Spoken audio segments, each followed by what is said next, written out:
Okay, so today I want to talk to you about the concept of choosing your attitude. And in order to do that, I want to tell you a little bit about my own story. And I'm still overcoming a cold, so bear with me. But ever since I was a little girl, I knew that I wanted to get married and to have children. And I thought that it would have happened by now. And a while back, maybe 8 years ago, I started to kind of get to the point where I was really frustrated. I was really frustrated with God for multiple things, one of which was the fact that I am not married and don't have children. And another one that I was frustrated about was about a member of my family that I love a lot who got cancer, and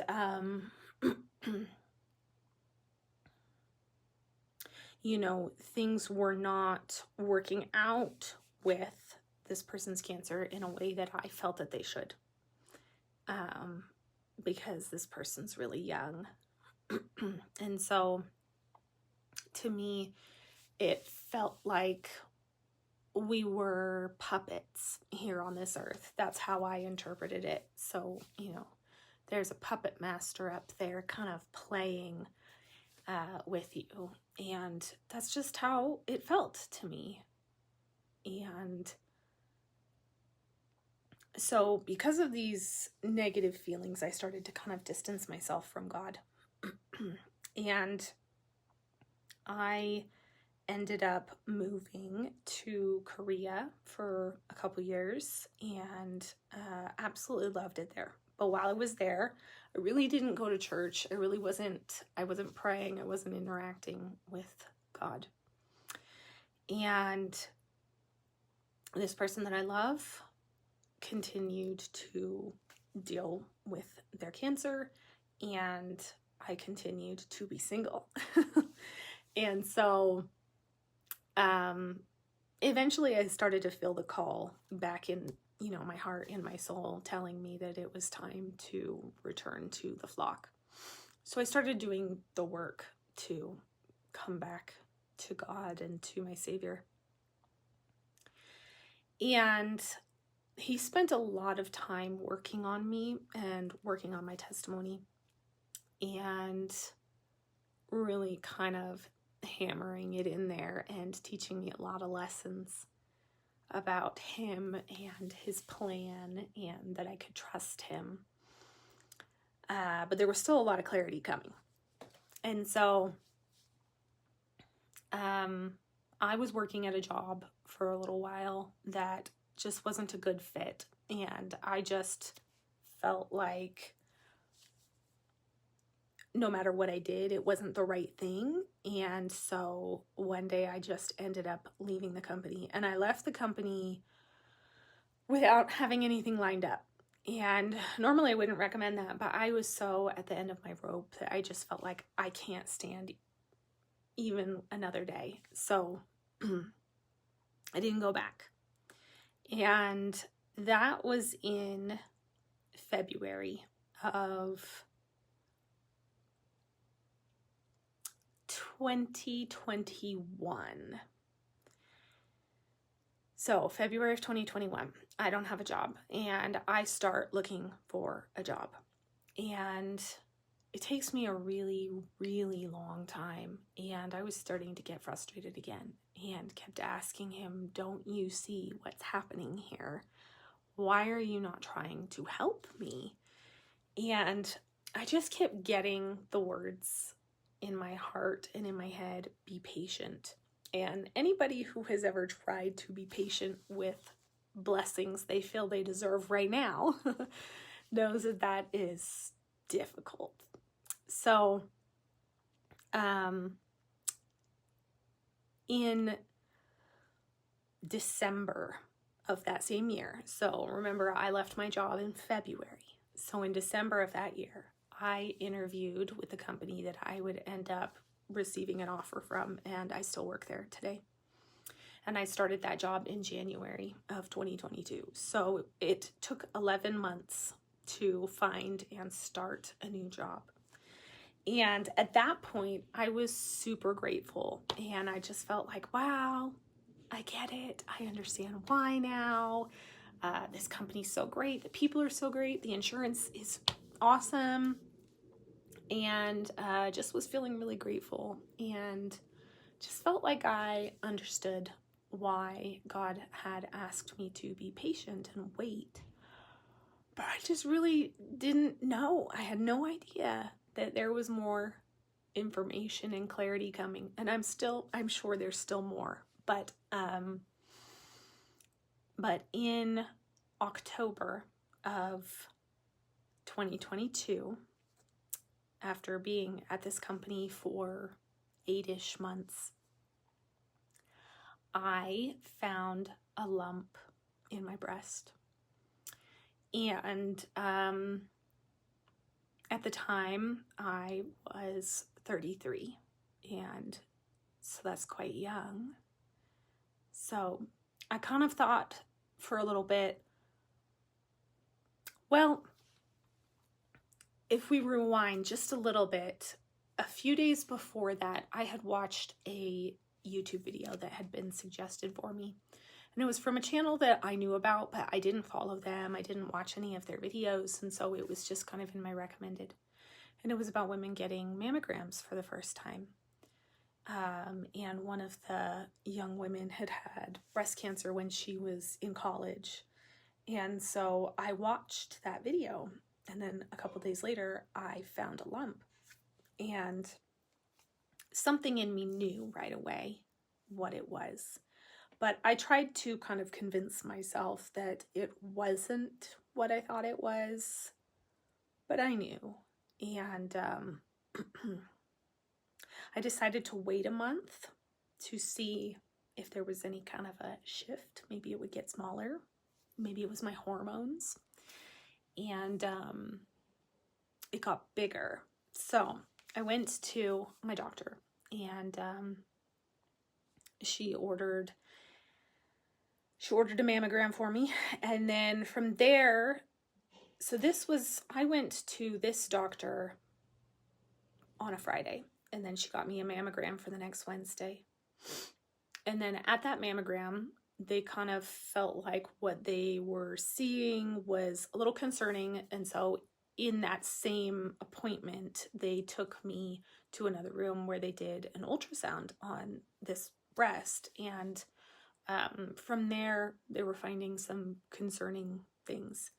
And so then they wanted me to schedule a biopsy, and there happened to be a biopsy that next Friday. So this is a week to the day of when I first went to the doctor about this. So I went into this biopsy, and the man who did the biopsy for me said, obviously I can't tell you 100% because we have to send this off and they have to kind of like analyze it, look at it, do their tests. And he said that he was 99% certain that it was breast cancer, which is obviously quite shocking. And so at that point, I was rated a BI-RADS 5, which I'm not 100% certain if that's only a breast cancer thing or if that is an every cancer thing, but basically that means BI-RADS 5 means that there's a 95% chance or higher that you have cancer. And so the only thing that's higher than that is BI-RADS 6, which is confirmation that you have cancer. So I had to wait about a week, and then I got the results back, and it was confirmed that I did have breast cancer. And so from there, you have to do other tests. A lot of people think that when you find out that you have cancer, you just know all the information right away, but you don't. It's actually a lot of hurry up and wait with cancer, which seems crazy because it's kind of something that can kill you. And so waiting is hard because you don't have a lot of time to mess around. And so, but there were other people that were on the list before me, so I had to wait. And finally, I went and got some other scans and tests done so that they could find out what stage it was. And so they found out pretty quickly that it was stage 4, which is a massive blow. I took that day off. I actually went home, told them about what it was, and then I tried to go to work and pretend that everything was fine. But it was a surgeon who I was working with who called me on the phone right as I pulled into the parking lot to tell me what the update was. And she tried to be optimistic and upbeat and said, that sometimes people with this type of cancer and with this diagnosis, sometimes they get 4, 5, even 6 years before they die. And that didn't even get me into my 40s. So that to me was, I don't know, it hit me then what I was up against. And so I ended up leaving work and I went home and, cried with my parents for the rest of the day. And the first 6 months of the cancer diagnosis were really dark. And I did 6 rounds of chemotherapy, lost all my hair, and it grew back, and it actually grew back curly in a different color. I straightened it and then I curled it just for fun and variety, but my hair's actually quite curly now. And it's a different color. It was a much lighter brown, and now it's a much darker brown. So that's kind of fun and interesting. Had to adjust to a new color. So if you didn't know that was a possibility, that's a possibility. I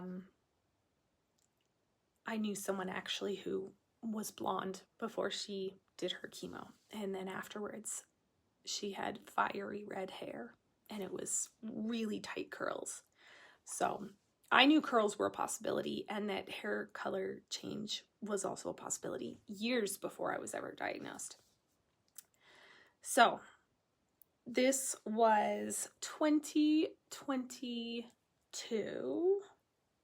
No, this was 2023. I started my chemo in January of 2023, and I finished in May. And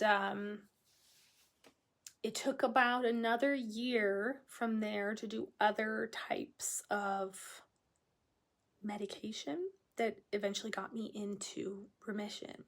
And one thing that's really amazing, my oncologist said that the numbers are really positive for someone with my specific type of breast cancer, which is triple positive. That's really aggressive type of breast cancer, but the medicine for it is actually really good. And so because of that, women and men, I suppose, but they wouldn't have triple positive, but women who have triple positive breast cancer, if they manage to get into remission, the statistics are really good for long-term survival. And so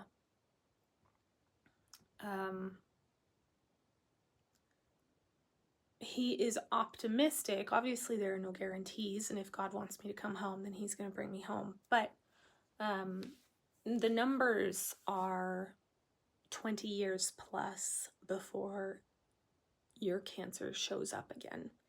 And who knows what kind of medicine we'll see 20 years from now. So for now, I am in remission and doing really well. So, you would think that I was angry about not being married, not having children, and I was angry about this loved one having a different type of stage 4 cancer. And now I had my own type of stage 4 cancer. So you would think that that would make me angrier and more bitter and kind of unravel all the work that I had been doing with God, but it actually made me stronger. I can't go into all the details of all the miracles that have happened because it would be a very long video. But what I will say is that it actually made me more grateful and more optimistic. And it made me super aware of all of my blessings in my life. And so that kind of brings me to the point of you get to choose your attitude. Because the fact of the matter is that I could pull a Disney princess and flop on my bed and kick and scream and be super angry about how unfair it is. But I'd still have cancer. And it wouldn't go away and I wouldn't feel any better. So I would rather be happy. And, you know, choosing optimism and choosing gratitude is actually really powerful, because I've talked to some of my nurses, because I still have to go in every 3 weeks and get medicine. It's not chemo, but different types of medicine, infusions. And I've talked to my nurses, and they have said that out of the women that go there with my specific type of breast cancer, I'm the one that's doing the best. And they really think it's because of attitude, because there's this one young woman in specific who was really angry and bitter about this trial. And I don't judge her for it, because it's a hard trial. And I understand. But because of that mental wear on her, it has a toll on her body and how it fights. And I'm not saying that being optimistic and being grateful can cure your cancer and make it go away, because that's just not true. Unfortunately, there are people who choose optimism and gratitude, and they have all the faith in the world, and their prayers are still answered in a different way. My point isn't to say that if you choose to be grateful, then all of your problems go away, because the fact of the matter is they don't. But God gives you a greater capacity to handle your trials, and you just feel better. And I remember as a teenager, my mom telling me, you get to choose how you feel. And at the time I thought, well, no, bad things happened to me and I don't get to choose that I'm angry about it. But you do. You do. Now, I also want to say that I think it's really important to feel your feelings. The more that I have gone on this journey, the more I have felt how important that is. Because if we want to be anything like God, He understands the entire range of the human emotion, including fury and bitterness, hatred, all of it, including the good. And if we want to be anything like Him, we need to understand those feelings too. But the point is to not dwell in those feelings and to step back and count your blessings. Seriously. And it gets easier. I promise you. It gets easier. The more you practice, the more you do it. These days, when something bad happens or something stressful, it doesn't take me that long to get out of that moment. You know, it used to be that I would dwell on it for hours, days. And now it's maybe an hour maximum.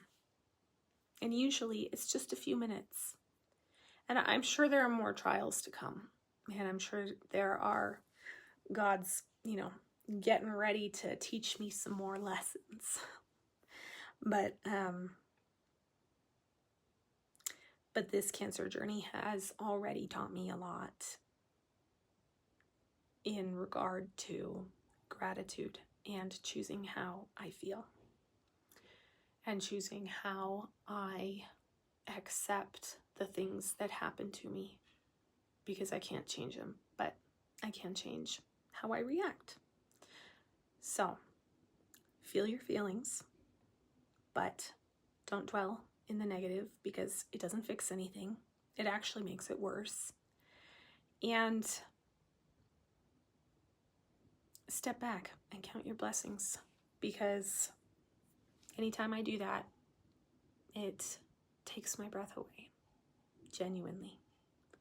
And when I hear about the trials that other people have, including people who have cancer, I'm reminded of how blessed I am. I don't know why the Lord has blessed me the way that He has. I'm so grateful. I've never been happier. I've never been more grateful, more optimistic. You know, I've talked to other people with cancer and about the bills that they have had to pay. And, you know, going back to my job, the insurance is incredible. And the insurance has paid for 99% of my cancer bills. And the other 1%, I was awarded grants. And so, thus far, out of my own pocket for my cancer, I have paid $11. And there's no way that you could convince me that that's anything other than a miracle from God. And I believe strongly that He wants me to share my testimony with you and with anybody who will listen about the miraculous life that He has given me, and about how much choosing your attitude can bless you. And choosing an attitude of gratitude can bless you, because being angry doesn't fix anything.